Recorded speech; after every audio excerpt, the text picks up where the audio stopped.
In 1856, citizens voted to change the name of the town from Deer Creek to Roseburg in honor of him. And Aaron Rose was an esteemed citizen of Roseburg until he died in 1899. How did he get the railroad here? And I know that had a huge impact. In the late 1860s, he donated the land for the railroad right-of-way into Roseburg and also the land for the depot. And the railroad arrived in 1872, and it was probably the biggest thing that ever happened to Roseburg. That made Roseburg, and to this day, that's one of the biggest things that ever happened. That's Cynthia Rockney Wilson and Dale Greenley discussing the history of Douglas County, Oregon. That and much, much more coming up next. This is Sean Thomas Radcliff. Welcome to another episode of Preservation Oaks. In this series, we introduce you to professionals from museums, cultural, genealogical, and historical societies across the United States. Now sit back, relax, and enjoy the program.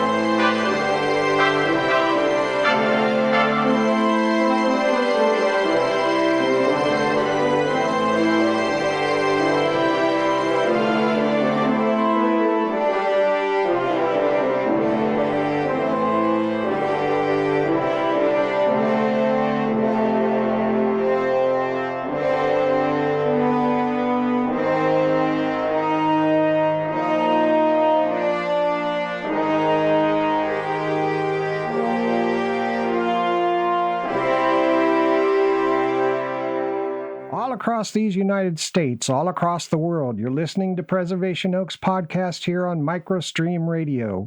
We release a new episode each and every 2 weeks for your listening enjoyment. And all we ask is that you click the follow button on preservationoaks.podbean.com.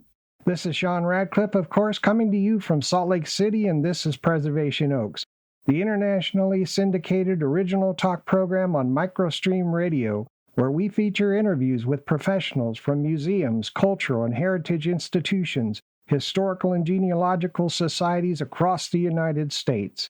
Thanks for listening. By the way, our main platform is preservationoaks.podbean.com, but we are also on almost every podcast platform as well as Odyssey and YouTube. So wherever you listen to the program, I appreciate it very much when you like, comment, follow, or subscribe. We trust that people want to have a better understanding of these core organizations. We make listeners aware of how the organization is supported, how each is unique to the communities they serve, what programs and events they currently have underway, and what services they offer to the public and their members. We believe this information is vital for people to know how to work with these organizations and how important it is to join, support, volunteer with, and donate to one or more of these core societies. Remember that your donations are tax deductible. Each guest organization on Preservation Oaks brings with them a truly unique perspective around how they tell the story of their communities, how they continue to be relevant for the times in which we live, and what kinds of exhibits and volunteer opportunities they have created. This makes listening to each episode of the program interesting, fun, and diverse. If you're listening and you'd like to be a guest on the program, or if you have questions or comments about the program, spin off an email to preservationoaks@gmail.com. By the way, this episode is released on October 24th and is our Halloween episode.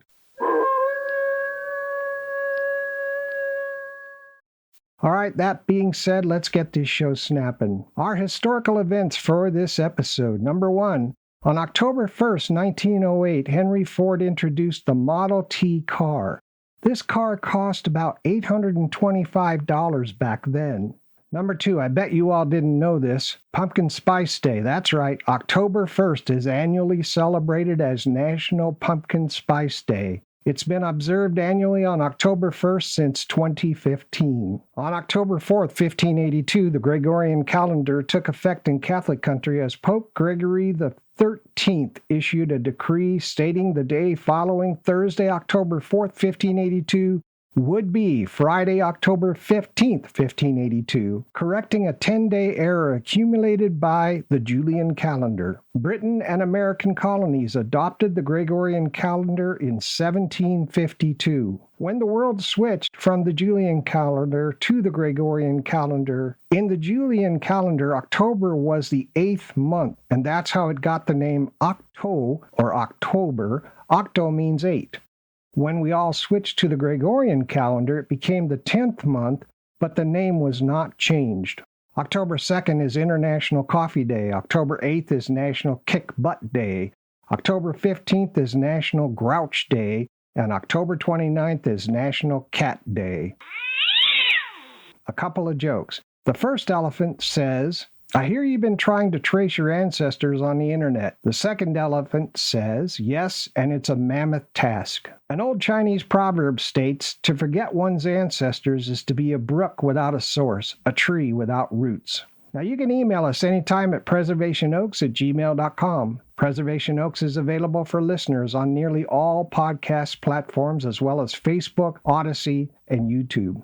On our next episode of Preservation Oaks, we'll be learning about the Blackjack Battlefield and Nature Park in Wellsville, Kansas, by chatting with the Executive Director, Dr. Jonathan Hart. At dawn on June 2nd, 1856, the abolitionist John Brown led a Free State militia in an attack on the camp of a pro-slavery militia led by Henry Clay Pate that was encamped along the Santa Fe Trail in southeastern Douglas County, Kansas Territory. This action became known as the Battle of Blackjack. There's much more to the story and the organization, and you can learn more about both on November 7th. So stay tuned and follow the program on preservationoaks.podbean.com so that you're notified whenever a new episode is released. For this episode, we greet Ms. Cynthia Rockney Wilson, a Society board member, and Mr. Dale Greenley, the Vice President of the Douglas County Historical Society located in Roseburg, Oregon. If you're a resident in the local area, this episode will help you understand what the Society has to offer, how you can participate and take advantage of the worthwhile events the Society sponsors, and how to best support them by joining,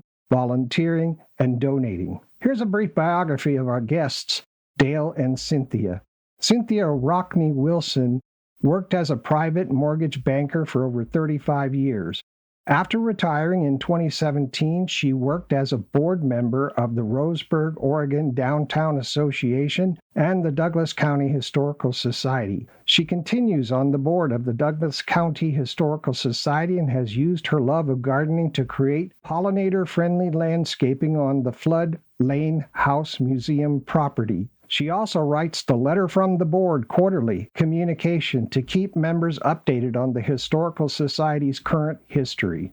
Dale was born and raised in Roseburg, earned a degree in microbiology from Oregon State University, worked at Umpqua Research Company in Myrtle Creek, and then the U.S. Postal Service. Dale began studying Douglas County history after his retirement in 2004. Currently, he serves on the board of directors for the Douglas County Museum Foundation, the Genealogical Society of Douglas County, and the Douglas County Historical Society, where he edits the Umpqua Trapper.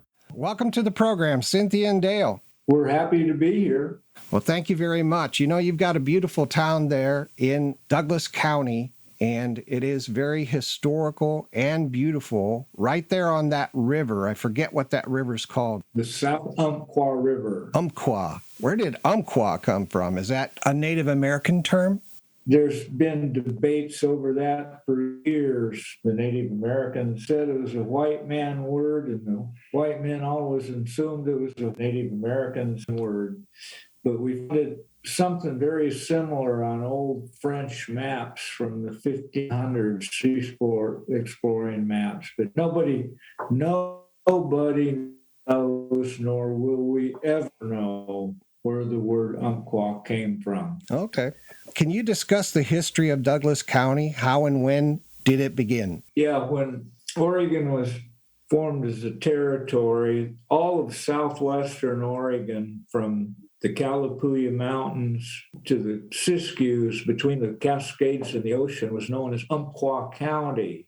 And then they started carving little counties. Douglas County was carved out of Umpqua County in 1852. And we were named after Stephen Douglas, the little giant, because he was a proponent of Oregon statehood.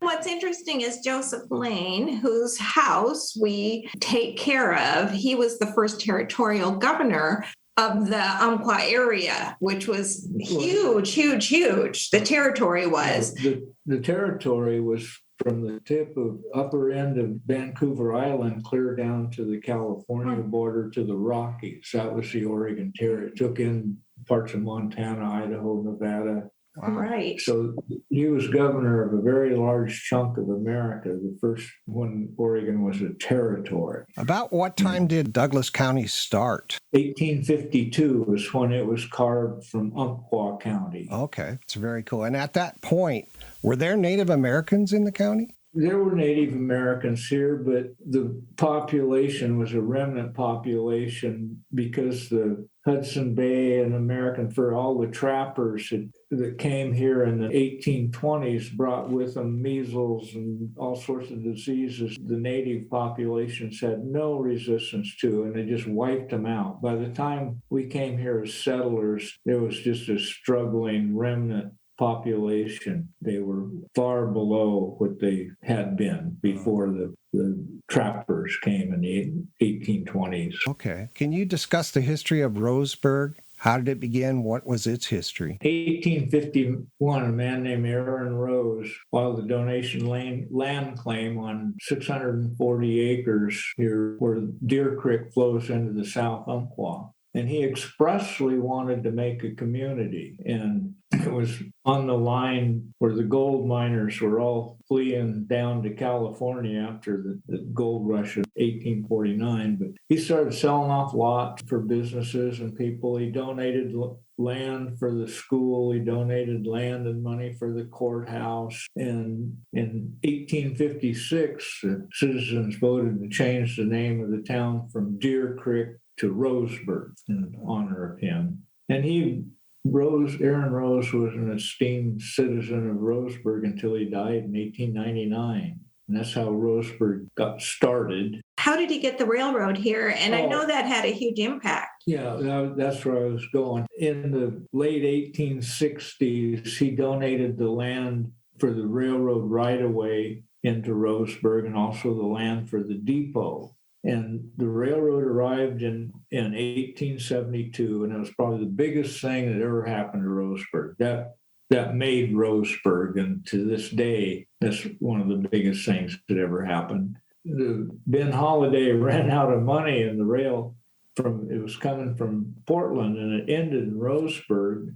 And so we ended up with a roundhouse and all the engine maintenance facilities, and it employed roughly 200 people, which was by far the largest employer. And the railroad dead-ended here for 10 years. And then in 1882, it started south to meet the line coming up from San Francisco. And in 1887, they met just out of Ashland, where there's a figuratively gold spike. Now the line from Portland to San Francisco was complete, and Roseburg was a major stop on that line.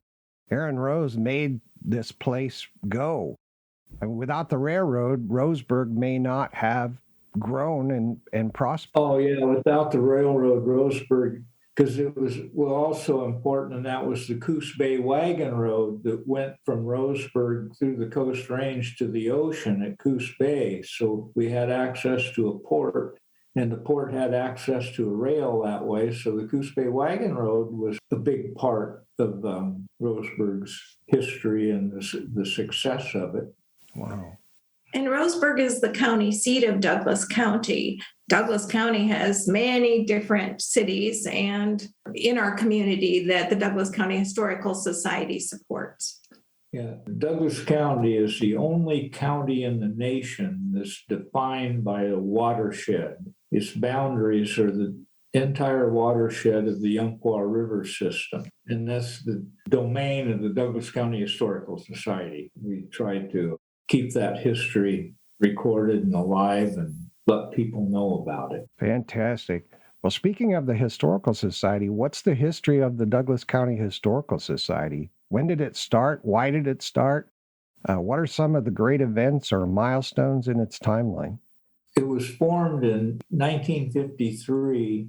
There were some women in the community that felt like they wanted to support the history of Douglas County because it was the 1950s, things were starting to disappear. And so they were passionate about forming an organization to highlight the early settlers and the people that made the county. And then they had a woman, Lily Moore. They're a historic family here in Douglas County, and she passed away in 1940. And so she wanted her home to be a museum or monument to the community. But it didn't work out that way because she accidentally, so be careful when you write your will, she accidentally left her house to the U.S. government, who decided to sell it at auction. Oh, and so they formed this organization so that wouldn't happen. And the senators and representatives from the area got involved. And in 1950, so the house had been sitting vacant since 1940 when Lily passed. And ultimately what happened, property was sold, house was not able to be moved, but everything that was inside the house was left to the Douglas County Historical Society. So at that time, they were deciding on a brick and mortar building for them to be. Yeah, exactly, to have their mission. And it was wonderful that these ladies decided to do that, because without their passion, it really wouldn't have happened. So what eventually happened to Lily's house? I think it was Lily, right? It was in a condition where it was torn down and it became a parking lot. Yeah, furnishings from the 1850s, the late 1800s, and the Douglas County Historical Society got all of that. And then in 1962, after the big blast that leveled a good chunk of Roseburg, Catherine Bain donated a house she'd inherited to the Douglas County Historical Society. She'd inherited it from her mother, which was General Joseph Lane's daughter, who had married John Creed Flood. And it was right across the street from the house that Joseph Lane lived in late in his later years. So it provided a home for all of the Lily Moore furnishings and clothing and everything. And for General Joseph Lane history, they call it commonly the Lane House. Yeah, the place. Because he lived there with his daughter before he died. Yeah, that little area is almost like was a little Lane commune. Yeah. I mean, when Polly passed, Joseph moved into his little house to be close to his children. His son lived in one house, which is actually now owned by one of our board members. And then his daughter, Emily lived next door. And so Joseph could go and visit his kids. And then he ran against Abraham Lincoln as a vice presidential candidate, and he lost. And because Breckinridge was the presidential candidate, and General Joseph Lane was the vice president. Right. And they split the ticket with Douglas, right? The Douglas County was named after. And then they ran against Abraham Lincoln.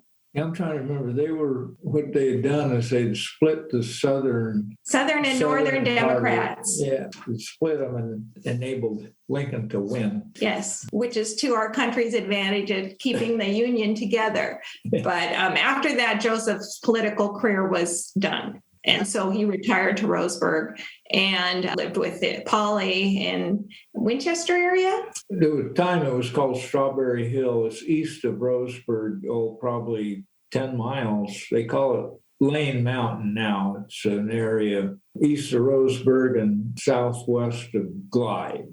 Okay. That's where he was. Yeah. And then when Polly passed away, they moved into town. And so that is an amazing story of politics and how it was all working back then. It really is. I mean, there's so much drama. It's interesting. We think that our young people now and our business people were a little interesting, but back then they were too. Yeah. And they traveled and they went around the Cape and to get here, and they went to San Francisco and traveled up here. The amount of travel the people did was amazing. Yeah, I can't believe how much they traveled when they didn't have cars.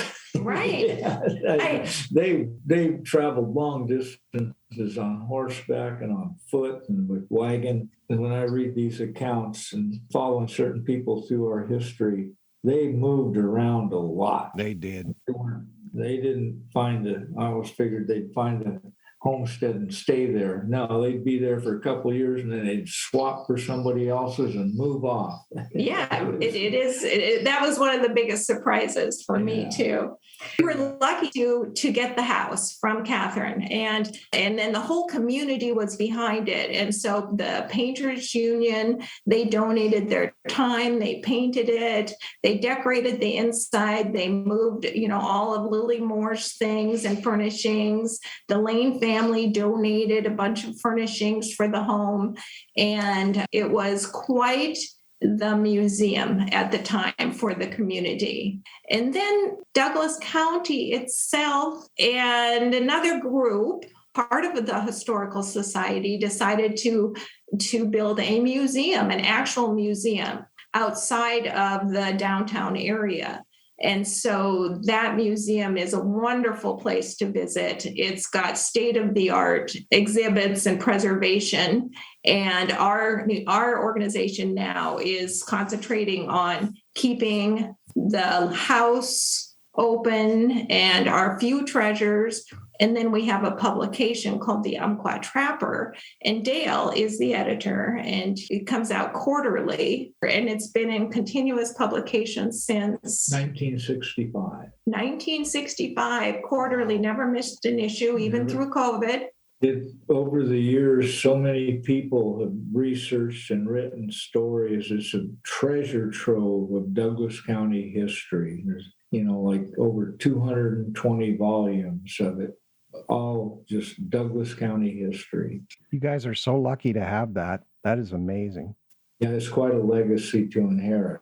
You mentioned some kind of a blast that occurred, some kind of explosion. What was that? Yeah, August 1959, a truck with ammonium nitrate and dynamite parked by the Garrison's building supply downtown, and it was going to unload the next morning. The truck driver walked up the road 3 or 4 blocks to the Umpqua Hotel, and apparently somebody had thrown some oily rags or something in a trash bin behind the building right next to where the truck was parked, and they caught fire, and it was quite an explosion. It killed 14 people. Thank goodness it was at 1 o'clock in the morning. If it had been during the day, it would have killed hundreds. But it leveled a good chunk of downtown Roseburg, and it was quite a man-made disaster. But Roseburg rebounded, and now everything that was leveled is now all replaced with new buildings. It was a bad thing, but we managed to overcome it, come out better on the other end. What year was that? 1959, August 17th.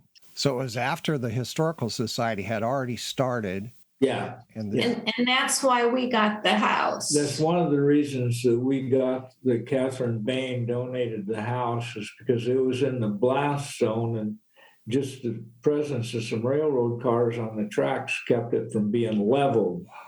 But there was some damage done that needed to be repaired. And like Cynthia said, the citizens pitched in and got it fixed and painted up. Fantastic. You can connect with the Douglas County Historical Society. Their mailing address is P.O. Box 2534, Roseburg, Oregon, 97470.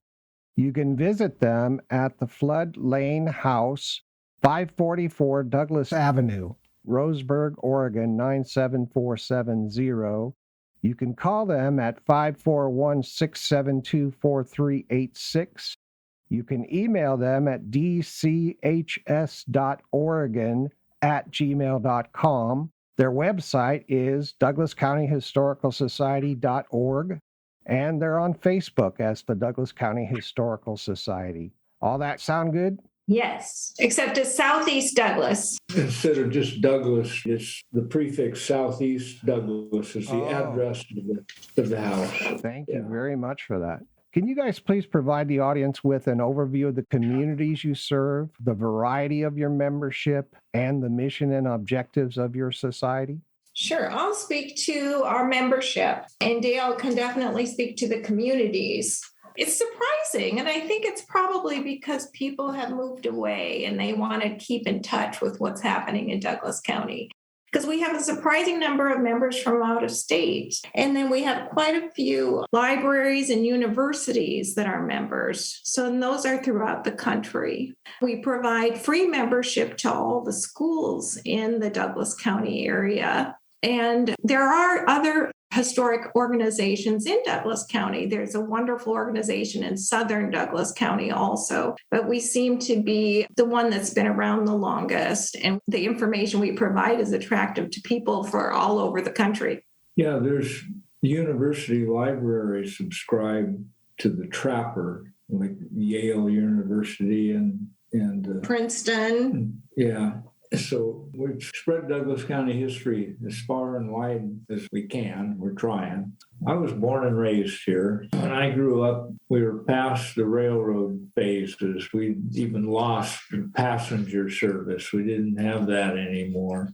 We were a logging town. Douglas County, Roseburg was the timber capital of the nation, and they were damn proud of it. And the mills are what kept Roseburg going all through the 60s and 70s, and their thoughts that there was so much timber they could never cut it were soon proven very short-sighted. And we're still a lumber town, but we don't have mills all over the place anymore. And we're struggling for our identity. What's risen most dramatically is the wine industry, business, farming. I know we have a whole valley full of wonderful, wonderful wineries now. And it's all from the foresight of one man. Dick Summers is called the father of Oregon wine. He did studies and decided that the Umpqua Valley had the closest conditions to the Burgundy region of France, where the best wines in the world are supposedly made. So he came to the Umpqua Valley, and I knew him personally, and he said one of his goals was to get wine on the table and to help Douglas County replace the timber industry with wine. It's kind of what he wanted to do. And it's a long way from replacing the timber industry, but it sure made a big difference in all the different wineries that are producing award-winning wines. It's kind of nice, better than looking at mills cutting up all our timber day after day, night after night. Absolutely. And what is the mission and objectives of your society? We're maintaining, preserving, and exhibiting the Floed-Lane house and its contents to educate and engage our citizenry about the specific history of the Floed-Lane house in Douglas County, Oregon. Okay, fantastic. What can you tell us about how you got involved? What's your background with the Historical Society? How did you come to do what you do now? I actually have a business background and worked in business, I would say. And I was a part of the Downtown Association. I was on the board. And a friend of mine who was on the board of the Historical Society asked if I wanted to join. And I went to visit the house. And it was, at that time, it was really in need of some maintenance. Some things that needed to be painted. The front porch had deteriorated and needed to be replaced. But the inside was magical with the museum and all the wonderful pieces that we have. So I was intrigued. And I also liked that it was actually part of downtown, in my opinion, and it really added something to the city of Roseburg. It was, to me, it was a big attraction that we weren't taking advantage of. So I decided to join. I was excited. So it wasn't because of a big history, a love of history. It was because of a love of the community, and I wanted to do something. Fantastic. And we're ever so thankful for what she's done. She's done a lot. Dale, what can you tell us about your background? Well, like I mentioned before, I was born and raised here, but I was primarily a fisherman and worked as a microbiologist for years. When I was in school, history was my least favorite subject. I hated having to read those history books where I couldn't stay awake for more than 5 minutes. But after I retired, a group of angling historians up in Portland were doing a book on the angling history of the Umpqua River. And that interested me, and they asked me to help them. And while I was helping them, I discovered that I was reading about all the men that everything around here is named after, and it just got more and more interesting. And the more I researched, the more I found, and pretty soon I was just obsessed with the Douglas County history. And I got to mention too, the Douglas County Museum has one of the very best research libraries in the whole state.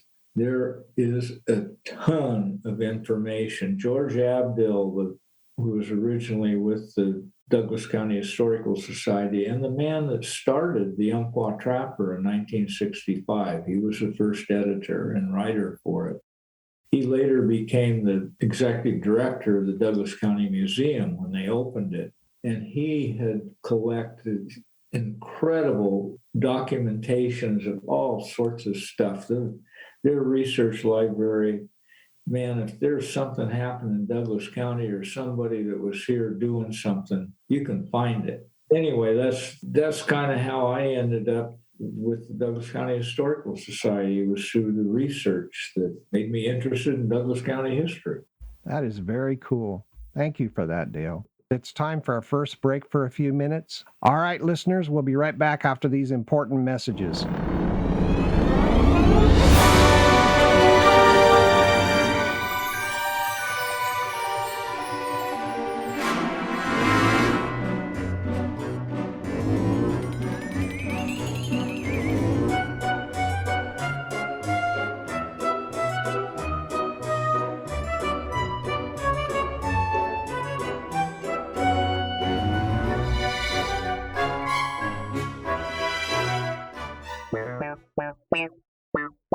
Douglas County has a marvelously rich history and a fantastic historical society located at the Society's Floed-Lane home at 544 Southeast Douglas Avenue in Roseburg, 97470.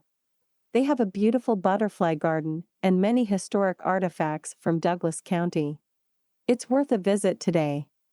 Pass history on to future generations by joining, donating, and volunteering at the Douglas County Historical Society. You can call at 541-672-4386.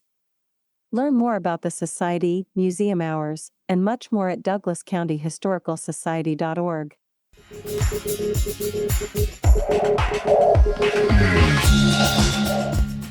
It's time for Preservation Oaks Book Shorts. Book Shorts is a segment of the program where we quickly introduce listeners to authors and books which satisfy your love of history and genealogy, help you with your own research, and finally help you improve the depth and wisdom of your unique family story. On this segment of Book Shorts, we're very fortunate to be joined by the publisher of the Iowa History Journal, Michael Swanger. You can subscribe to the journal at iowahistoryjournal.com. Iowa History Journal is Iowa's only popular magazine devoted exclusively to its fascinating history. Now in their 14th year, they publish 6 issues annually that are packed with unique stories about Iowa icons, entertainment, sports, politics, towns, and historical attractions that appeal to Iowans of all ages. Knowing the past is a key to understanding the present and the future. Iowa History Journal is a wonderful educational tool told in an entertaining and fun style. We selected the Iowa History Journal for a Book Shorts segment because of its award-winning dedication to publishing Iowa history and how this can help family historians researching their Iowa ancestors. The Iowa History Journal has won many awards and honors throughout its own history. Recently, the journal won the 2022 George Mills Louise Noun Popular History Award category. Each year, the State Historical Society of Iowa Board of Trustees honors those who preserve and promote Iowa's history with a variety of Excellence in History awards. The George Mills Louise Noun Popular History Award recognizes the author of the most significant article on an Iowa history topic published in a popular history periodical during the previous calendar year. The award is named in honor of Iowa reporter and popular historian George Mills and historian of women's history and philanthropist Louise Noun. Please join me in welcoming Michael Swanger. Welcome to the program, Michael. Thank you for having me. It's a pleasure to speak with you. Can you please tell us the mission of Iowa History Journal?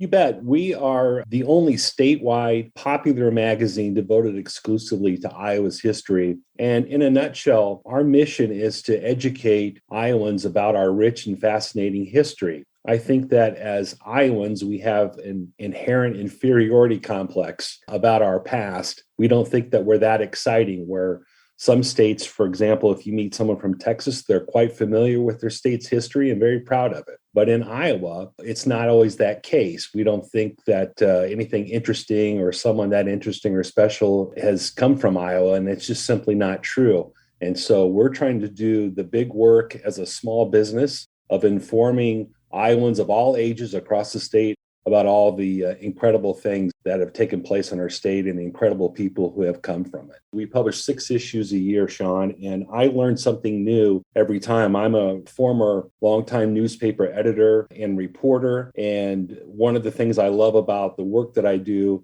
is the lifelong learning aspect of it. And every time we put out a new issue, we constantly hear from readers who say, I didn't know that about Iowa, or I didn't know this person was from Iowa, or that this event took place in Iowa. And I love hearing that because I know that we're on target, and I'm not the only one who feels that way. And that's the beauty of owning this publication, is learning something new every day about Iowa. You're absolutely right. Can you help us understand how this journal can help family historians researching their Iowa ancestors?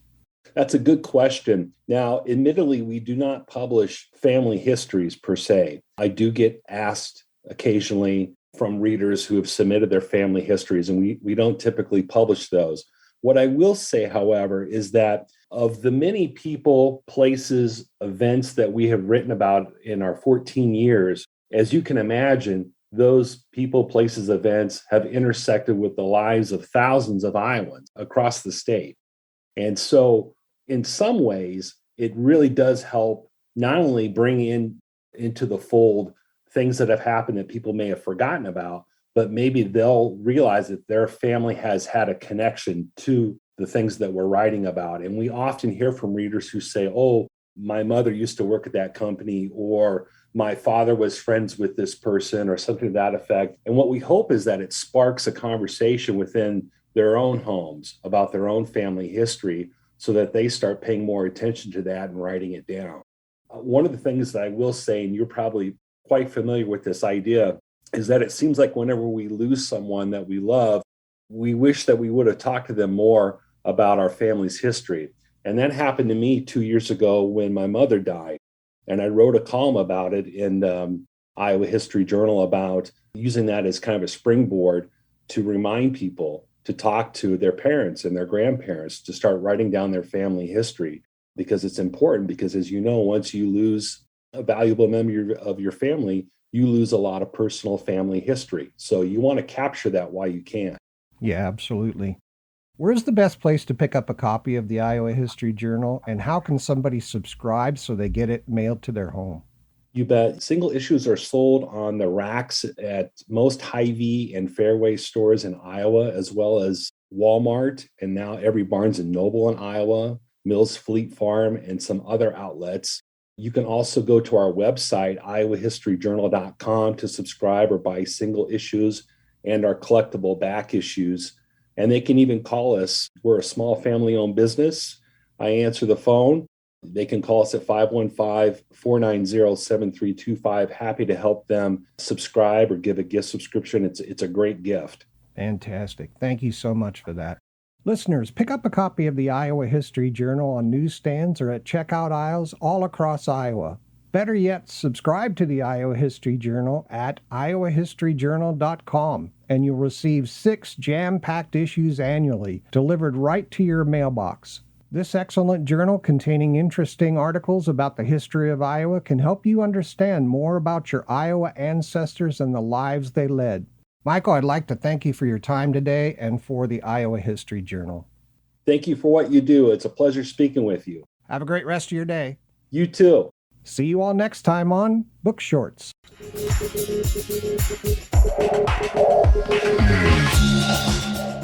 And now, back to Preservation Oak.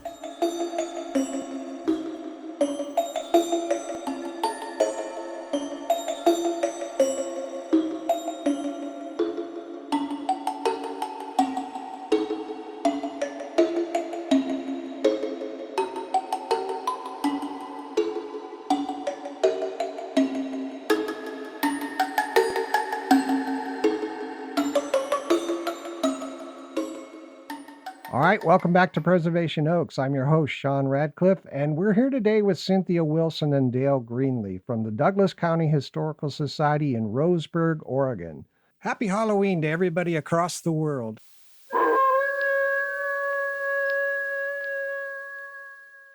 I know that some countries do not celebrate Halloween, but I believe the United States, the UK, and many others do.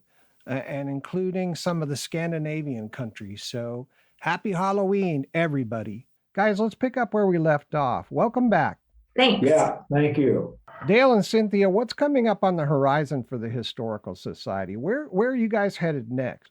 Well, that's a great question. So what we've done is we have gotten the house all fixed up. We've painted it. We've replaced the front porch with a historically correct porch that would have matched the original one. We've landscaped it all, and that's been my love. So we took the backyard area, which is substantial, and it was just kind of a weed patch before, and we've landscaped it beautifully, done a meeting area, a big brick meeting area with a cover. We've got pollinator-friendly plants to help the community, and so now we're ready. And then guess what happened? Yeah. COVID. Yeah. The Our old pandemic. friend COVID. Yes. Yeah. So during that time, we took a little break. I mean, Dale continued to publish The Trapper and work on that. We continued to work on stories. I continued to keep the garden going, but the house was closed for over a year. And so we kind of got a little lazy, took a break, and now we are starting to engage with the community again and with the school children. We were working with some homeschooling groups to bring in small groups, and we're also going to be a part of a huge garden tour that our community does annually. It's a fundraiser for the League of Women Voters, and we're going to be featured, which is a big, very exciting for us. That's cool. So I guess that is what is in our future. Oh, that's fantastic. The Floed-Lane house is the Society's home. What kinds of exhibits are on display? We have furniture, of course. We have the rooms furnished, and we have some wonderful musical instruments that have been transported through the Cape, across Panama. I mean, the getting these instruments to Oregon at that time was just arduous. Now we talk about trucking and railroad, but what they did was amazing. And we have a museum room, which has got the changing exhibits. And so in there we can highlight, like back to school, we did exhibits showing old yearbooks and our old things from old schools. And we have a bunch of holiday items that we bring out at the holiday time. So that's really what we change. We also have a small kitchen dining area, and, we change the table setting up occasionally. And then the upstairs of the home has the bedroom areas, and that is not in the same configuration as it would have been when the Floed-Lanes lived there. It had been changed over the years, but we do have lots of neat fabrics. We have clothing. We have beautiful dresses. And we have examples of needlework, which is kind of interesting, different bric-a-bracs and things. Another really interesting thing to me that we have is we had the world's smallest typewriter. That's true. There's a little portable typewriter made about 1910, and they didn't make very many of them, but we have one, and it's such a cute little thing to look at. I just love the world's smallest typewriter. Yeah, we like to tell the kids it was the first laptop. Yeah, the first laptop. Yeah. And we have lots of tools. We have old vacuum, and a little old vacuum. I mean, just really interesting things. Very cool. There's just a lot of interesting things to look at in the house that you don't see everywhere. Now, where do you store your artifacts? Does a house have a basement, or do you have a separate storage facility? They build an annex, which is back behind the house. It's essentially like a block building that would be a really, really deep 3-car garage. And that's where we have our meetings, and that's where we store the things that have been given to us over the years. And very cool. The house is beautiful. Do you have any collections exhibited anywhere else, like at the courthouse or somewhere in the area? Yeah, we've got the rice store. It doesn't sound like much, but in 1855, when the Rogue Indian War broke out, the rice home out of Dillard would be the closest way to describe it now, got attacked by Indians, and the front door has a bunch of bullet holes. I don't know who gave it to us or why we ended up with it, but the Douglas County Museum has it on display right now. They're using it, which is a better place for it. It gets seen by more people, and it's more relevant to their history than to General Lane's history. And also the Masons have General Lane's sword. Oh, neat. So that's kind of neat. And then we have part of the axle of the truck that blew up in the 1959 blast. It was found like 9 blocks away or something, and it's all twisted into like almost a knot. We have that. And we loan it to the museum on occasion when they're doing a thing about the blast. But those are the only things I can think of that we've got out on loan or anything. Okay, fantastic. Cynthia, if your building were to catch fire, what things would you grab on your way out? There's so many wonderful things in the house. And I think I'd grab some of the clothing. We have Polly Lane's dress that she wore to the inauguration. I love the Victorian hair wreaths that we have in display, and we actually have a rare Victorian hair book.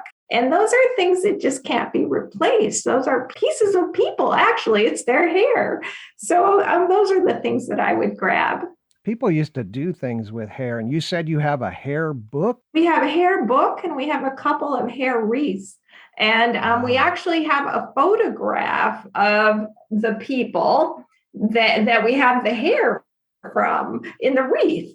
So we've got this old photograph, and it's got everybody's name, and then the hair is in the wreath and from all of these people. And then when you went across the country, you could just bring in this little book with little pieces of hair. You could just bring that with you, so you have a little piece of them. Wow.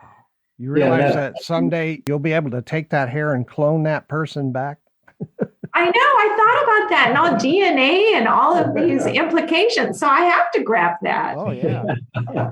Yeah, that wreath is really, it's a neat, tightly woven, beautiful.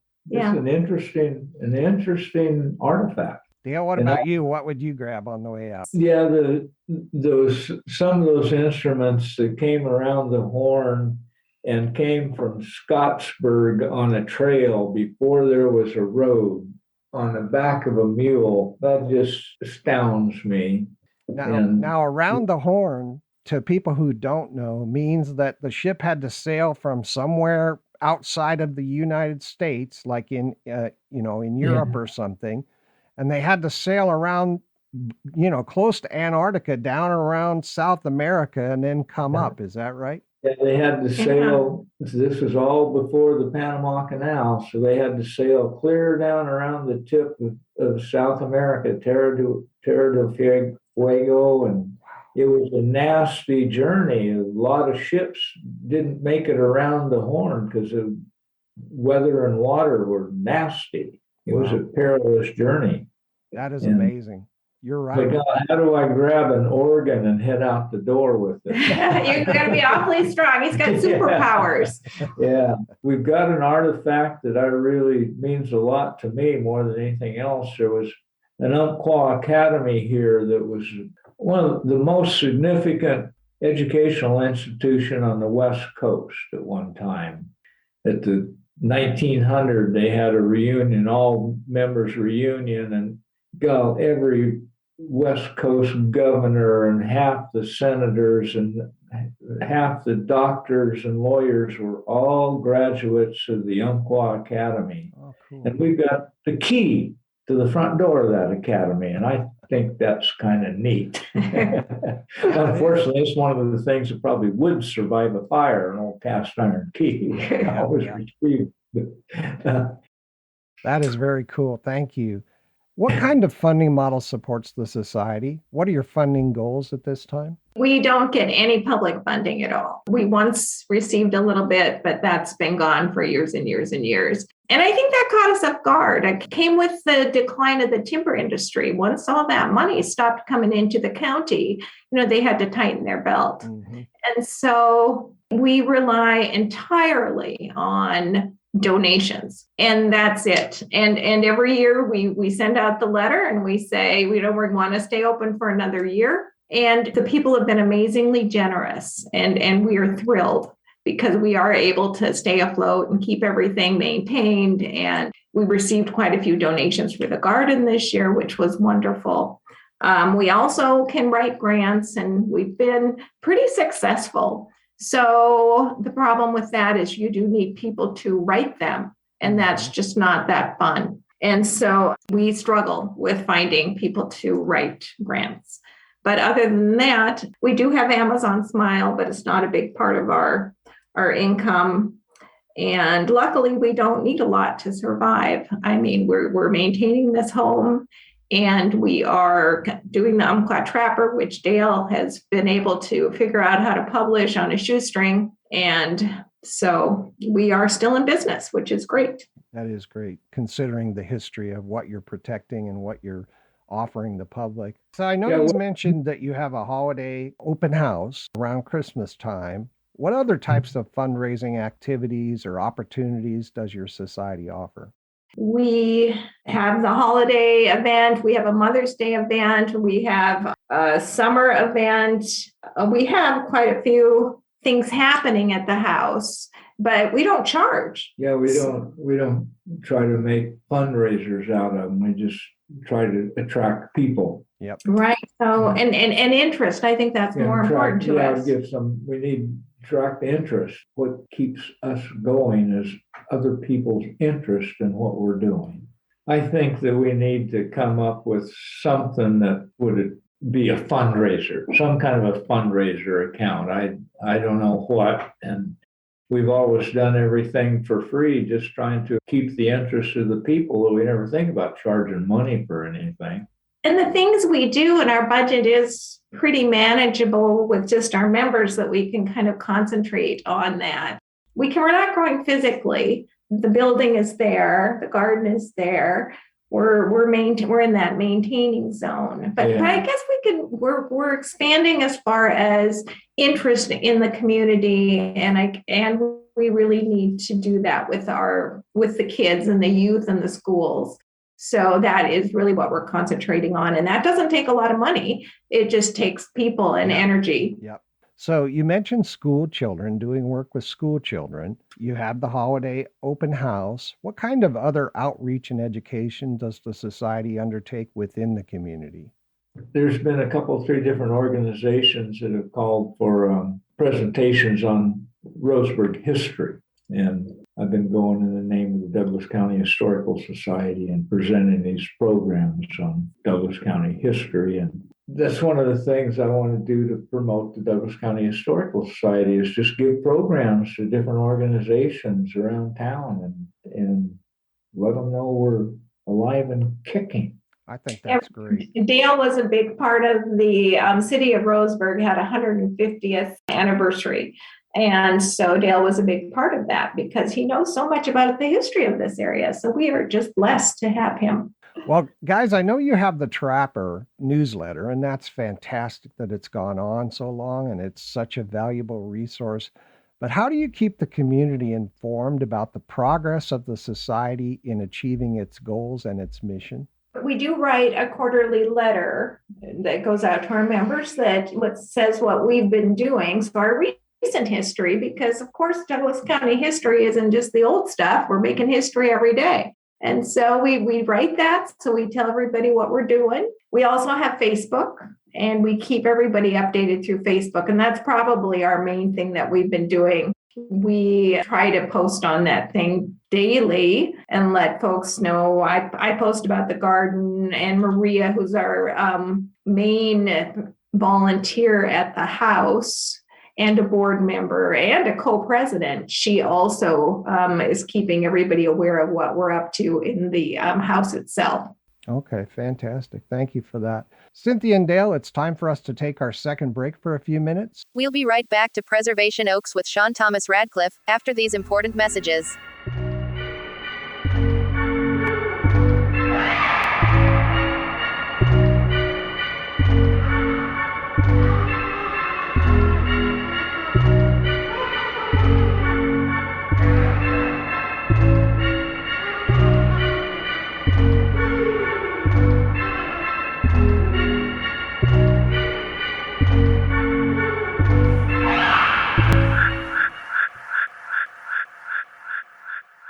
Explore the history of Douglas County and Roseburg, Oregon, with the Douglas County Historical Society, located in your own hometown and nestled in the heart of Roseburg at 544 Southeast Douglas Avenue.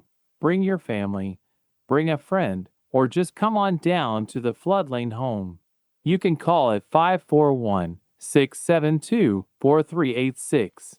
Visit the Facebook page or the Society's website at douglascountyhistoricalsociety.org to learn more about why they love Douglas County. Please join, donate, and volunteer at the Douglas County Historical Society today. You'll be glad you did. When I was new, I was solid as a rock and ready for work. I could carry 1,700 pounds. My frame was made of hickory, poplar, and my tongue from an ash tree. I was sold to Bill and Mary. They loaded me up almost every week with all manner of things to haul. Spot and Brownie were hitched up to me and we all went along to town. I also hauled things the family needed from town back to the farm. When Mary died suddenly, they put her in me for the gentle final ride to the cemetery. Bill kept using me all the time, through all kinds of weather. I took a beating over those years. Then, for a long time, I stood behind the barn, alongside the thresher, unmoving and slowly rusting. I watched machines go by, hauling more than I can. Finally, I was loaded on the back of a flatbed truck, and they took me to a workshop. There, I was lovingly refurbished. They made sure all my parts were put back like new, and my wheels turned again. I was parked inside a museum. Electric lights show me off, and every day, people talk about how I'm made, how beautiful my wood is, and sometimes, occasionally, someone mentions Mary and Bill. I feel so proud that I can help others understand the past, which I guess I'm now a part of. Rather than throwing it out, please donate historical records and objects to your local historical society today. You're tuned in to Preservation Oaks. Stream us from wherever you get your podcast. We're with you anywhere you go. This is Kirk Dillon, a friend of Sean Radcliffe's. Preservation Oaks brings you unbeatable information about museums, cultural, heritage, historical, and genealogical societies across the United States. It is a most enjoyable program that enables the public to look under the covers, as it were, and to feel completely comfortable with their decision to donate, join, volunteer with, and support their organization of choice. I strongly encourage you all to give 3 cheers to the unsung heroes that are our nation's preservation oaks for the hard work they do at your local society. It's very important work that really must be done properly, with everyone in the community helping as much as possible. Please follow, like, and listen to each episode of Preservation Oaks, but much more importantly, do please join, donate, and volunteer at one or more of your local societies. Thank you very much. This is Mike Waddell, the Vice President of the Muscatine County Genealogical Society in Muscatine, Iowa. I had a lot of fun as a guest on Preservation Oaks. This is Christy Deitmeyer from the Dyersville Area Historical Society, and I love listening to Sean Thomas Radcliff on Microstream Radio. This is Rick Mayberry, Treasurer of the Board of Directors at the Indian Creek Historical Society, located in Hastings, Iowa. I love listening to Sean Thomas Radcliff on Microstream Radio. 9 out of 10 historians agree Preservation Oaks is the best podcast on the internet. If you're a historical or genealogical society listening to Preservation Oaks, and you'd like to be a guest on the program, please email preservationoaks@gmail.com. Again, that's preservationoaks@gmail.com. Listeners, thank you for listening. You can comment anytime about the show or send suggestions by emailing preservationoaks@gmail.com. Thank you. And now, back to Preservation Oaks.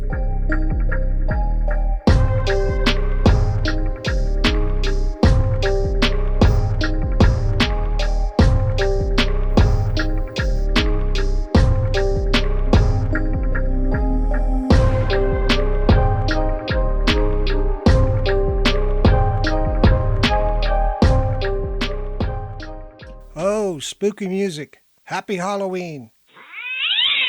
Welcome back to Preservation Oaks. I'm your host, Sean Radcliff, and we're here today with Cynthia Wilson and Dale Greenley from the Douglas County, Oregon Historical Society.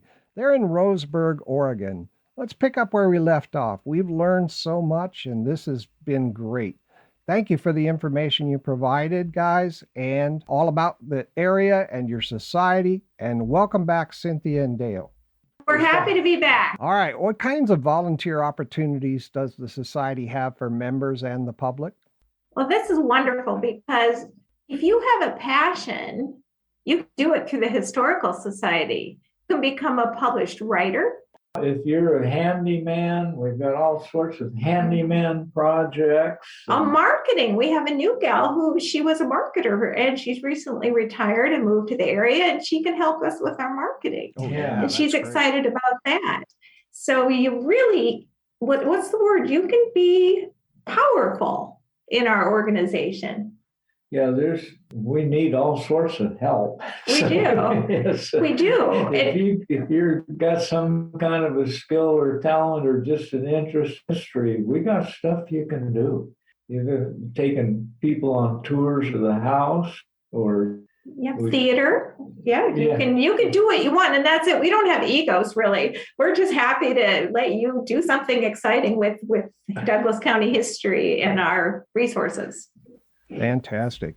What's the easiest method for members of the public to donate to your society? Should they just write a check or do you take PayPal or how is that done?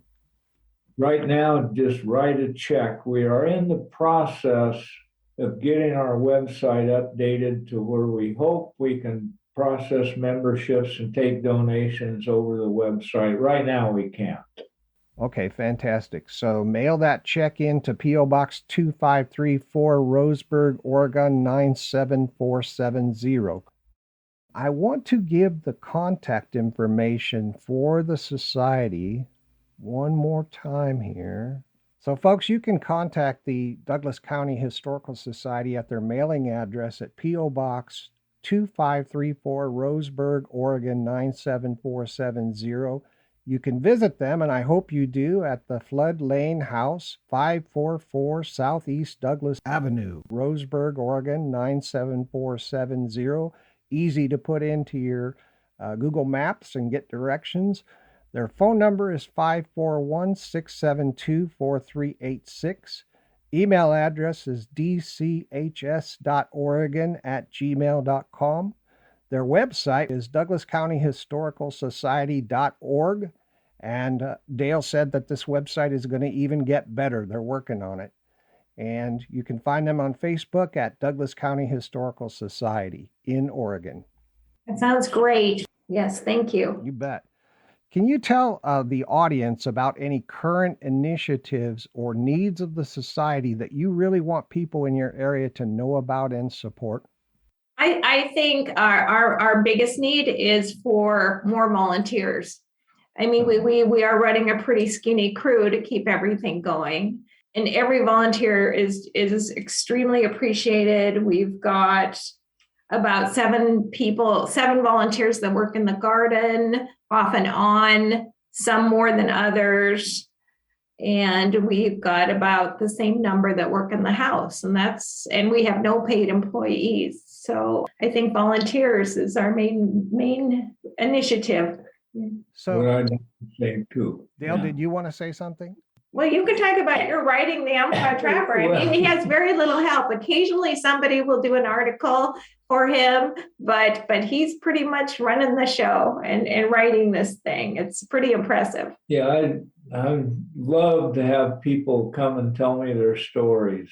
And it's hard to get people to do that. Yeah.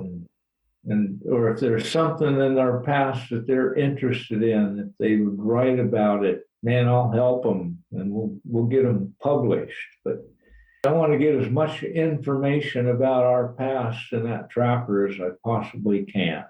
So why is this society important to the community, and what makes your society different or unique from others? I think, there's a lot of societies that they provide different kinds of aid, for people, to help people or information or something. And we just hope that by keeping our history in the forefront, that people can learn from other mistakes, not make the same mistakes. And it's just to me is so sad when something just disappears. It's just gone. There are stories now that we will never know the answer. Yeah, never because everybody that knew is gone. Yeah, there was a ski resort built here in the mid 50s and the 60s. When I was in high school, we used to go up there, Mount Taft, and it didn't make it. And now there's only a few of us that even knew there was a ski resort on Mount Top. The Forest Service archaeologist was up there doing a site survey for something, and he couldn't figure out where all this broken porcelain and pottery and all that stuff came from. He had no idea that there was a ski resort there. And things like that. I like to get as much information written down and made public before it's totally gone. Yep. And learning and getting more pride really in your community and what the early people, the people before you really accomplished. Absolutely. There's a lot to be proud of in Douglas County and Roseburg. Cynthia, you mentioned that membership is $50 a year. Are there any levels of membership or anything like that? We don't now, just because we were finding that was kind of hard to manage, and it was kind of hard to keep all of our promises because it happened during COVID, and we were supposed to have social events and things for these members, and it just never happened. And so we thought rather than overpromise and underdeliver, we would just have a basic membership and accept donations. And actually that's worked out really well. And we do offer a membership for folks that don't have the resources, the $50, and there's no shame attached to that. We want people to read about the history and visit and the house is free anyway. We just want people to be able to, take advantage of what we have to offer. We have our membership meetings, and you're welcome. And we had lunch the other time served, and it was delicious. Oh, that's great. So, yeah. How often do you have the membership meetings? We have them annually, and it's in our bylaws. So we do have to we have them annually. But now we are working on having more events it's a digital age and fast paced. And so we really are looking for our niche. And I think, information and just keeping people informed about, what amazing people live in Douglas County is what we can do best. Fantastic. Well, our next event will be our holiday open house where we'll have refreshments and entertainment. People can tour the house. It'll be all decorated pretty for the holidays, and it's open to all. Even if you want to drive from wherever you are, we would love to see you. And you can find it on our Facebook. Okay. And there are, just so you know, a lot of Douglas County Historical Societies. We've even had people donate to us and have it go to a different state. Yeah. So you've got to look for Douglas County Historical Society, Oregon. Oregon, yeah. Yes. Yeah. So I guess that's my words of wisdom. There are lots of Douglas counties out there, and we are the one in Oregon. Fantastic. And we're glad you're there. Reflecting just a bit, how do you think your members, volunteers, and the community view you and the society in terms of benefit and value? I mean, to be completely honest, I think a lot of the community thinks we're a thing of the past. I mean, we've got collections of little thank you notes from students that had toured the house probably 30, 40 years ago. And so it's kind of we've been lost. The organization has been lost, and we're trying to be found again. All right, so thank you, Cynthia Wilson and Dale Greenley, for spending the time with us today. I've learned so much about the Umpqua, about your area and your history. I'm very, very glad to meet you both. Honored to have you on the program, and thank you. Well, it was our pleasure. Thank you. It was, and thank you for what you're doing, Sean. It was a pleasure. Yeah. And with that, we'll end our time with our guests, Cynthia Wilson and Dale Greenley from the Douglas County Historical Society, located in Roseburg, Oregon. Listeners, please stay tuned for my comments and wrap-up, which is coming up next.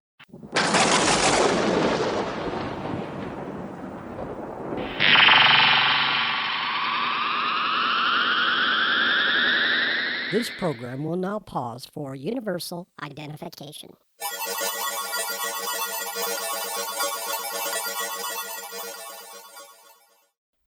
History. The aroma is like rich farm soil or a familiar old book. The flavor bold and decadent, the touch divine.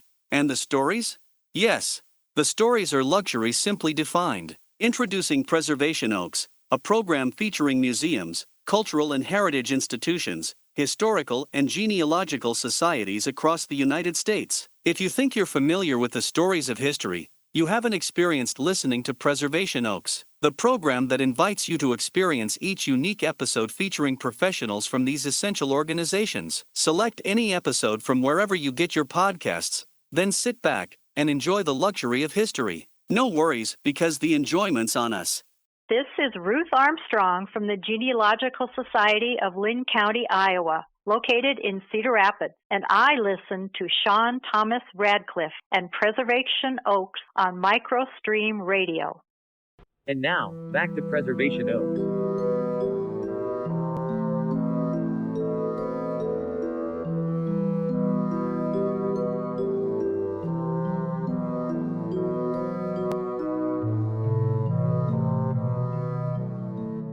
Hey, welcome back.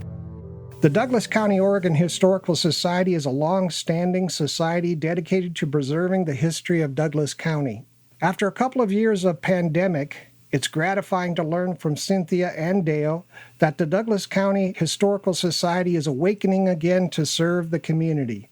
They have new energy and a new sense of mission. They have a new wind in their sails and are planning to create new opportunities, and they're going to need some help getting going. The most pressing need of the society at this time is volunteers. They have a new volunteer with marketing skills, and it'll be great to see how that area unfolds. Now, their number one priority is getting other skilled volunteers from A to Z. Tradespeople such as gardeners, electricians, carpenters, joiners, and just plain handy people are needed to maintain the Floed-Lane home and the Society's grounds and gardens. They also really need people who are good with technology to get the Society on solid ground with regard to the latest technologies in computers, website design and functionality, as well as video and audio presentations. A quote from Cynthia Wilson: "This is a digital world, and we need to embrace it." The Society needs people who can help research and write the Umpqua Trapper, create news articles, social media posts, and videos. The Society needs good people who are planners and have excellent people and organizational skills in order to complete the fundraising events on behalf of the Society. These are very special types of people, and they are needed now. The Society needs people who can interact with the local business community to increase sponsorships and donations. Somewhere in the history of Oregon, people who traveled the world in order to gain an appreciation for what others are doing in their lands found that the Umpqua Valley was very suitable for growing grapes and making fine wines. The wineries in Douglas County, Oregon also need to warmly embrace and help support the Historical Society for the good of the community. The Douglas County Historical Society is funded completely by memberships and donations. There are so many great people and businesses in Douglas County. Please think about leaving them an endowment in your will. And please help support the Douglas County Historical Society in Roseburg, Oregon today. One last time, the contact information for the Society. The mailing address is P.O. Box 2534, Roseburg, Oregon 97470. You can visit them at the Society's home, which is the Floed-Lane House, 544 Southeast Douglas Avenue in Roseburg, Oregon 97470. You can phone the Society at 541-672-4386. You can email them at dchs.oregon@gmail.com. Their website is douglascountyhistoricalsociety.org, and they're on Facebook at Douglas County Historical Society, Oregon. Be careful, there's a lot of Douglas County Historical Societies on Facebook, so make sure it's the one in Oregon, Roseburg, Oregon. All right, there were 1,000 questions I could have asked during our time together, but I didn't in the interest of time. If questions occur to you and you'd like more information about the Society, please contact them via the contact information we've provided. If you're a listener in the area the Society serves, and you're not already a member, please consider joining and supporting them. I hope this information helps the audience understand how valuable the Society is to the community. The Douglas County Historical Society is truly one of our nation's preservation oaks. Okay, that's a wrap for this episode. Music used today is from Scott Holmes, Aaron Kenny, Mayu, Anno Domini Beats, Coyote Hearing, Dan Bodan, and Cymbalbird. MicroStream Radio is a registered trademark. You can visit at www.microstreamradio.com. This broadcast is owned and copyrighted by MicroStream Radio. It cannot be rebroadcast, downloaded, copied, or used anywhere without the written permission of MicroStream Radio. Thanks to everybody for listening. Happy Halloween. This is Sean Radcliff. We'll see y'all next time on Preservation Oaks.